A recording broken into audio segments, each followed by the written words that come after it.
1946 সালের 2রা সেপ্টেম্বর পাবনা থেকে বিহারের সাঁওতাল পরগনার দেওঘর বৈদ্যনাথ ধামে দয়াল ঠাকুর সপার্ষদ উপস্থিত হন।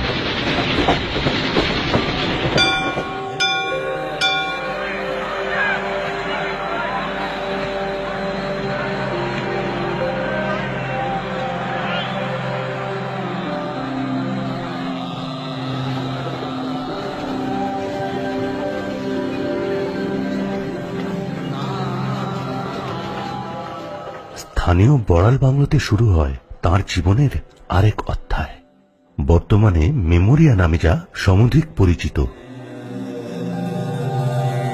আশ্রমের প্রতিষ্ঠা ও মানুষের কল্যাণের জন্য শুরু হয় তাঁর নিরলস কর্মপ্রচেষ্টা।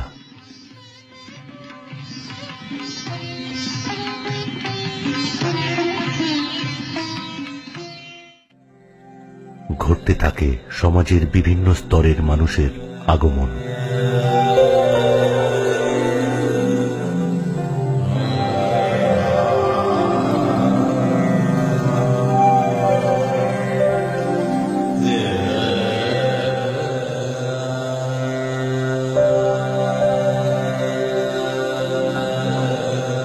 শুধু এদেশে নয়, সুদূর পাশ্চাত্যের মানুষেরাও ঠাকুরের এই আধ্যাত্মিক মতবাদে আকৃষ্ট হতে শুরু করেন।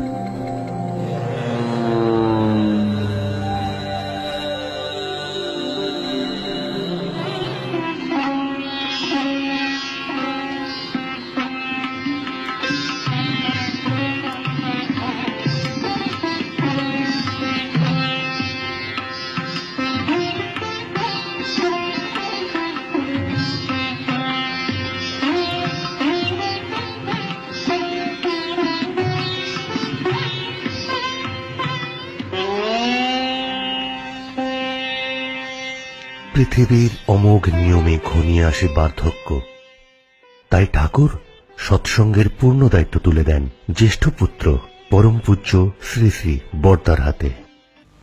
অদ্বৈর বিকট গর্জন, চপলার চপল্লাস্য, ঝঞ্ঝারা পাগল নৃত্য, যা স্বস্তিকে ব্যাহত করে, কত জীবনের প্রাণ ধারাকে অতিষ্ঠ করে তুলেছে। রাবণ উচ্ছল, যা কত অসহায় কাতর জীবনকে চ্যুতির গহ্বরে এনে উৎখাত করে ফেলেছে, কোথায় ভাসিয়ে নিয়ে গেছে তারই অর্চনা। দুর্দিনের ধামন্তর উজ্জ্বল থামেন তিন সন্তানকে সান্ত্বনা দিতে। প্রত্যেকের তুমি তোমার জীবনে তৃপ্তি অর্ঘ হোক, মায়ের প্রতি প্রীতি নিপুণ ভক্তি জীবনের একটি পরম আশীর্বাদ। তুমি সেই আশীর্বাদযুক্ত পুরুষ, তুমি সুখে থাকো, পরম তৃপ্ত হও, আর সবাই তোমার পরিচর্যায় শুভ সঞ্জীবনী তাৎপর্যে উচ্ছল হয়ে উঠুক। এটি সেই উজ্জ্বল দিকটি তোমাকে পুষ্ট করে পরিবর্তিত করে তুলুক, পরাক্রমী করে তুলুক, সুন্দর সুখ করে তুলুক। শ্রী শ্রী ঠাকুরের সূচিত এই বৃহৎ কর্মযজ্ঞে তাঁর সুযোগ্য সন্তান পরম পূজ্য বর্দাও তাঁর পিতার পদাঙ্ক অনুসরণ করেন।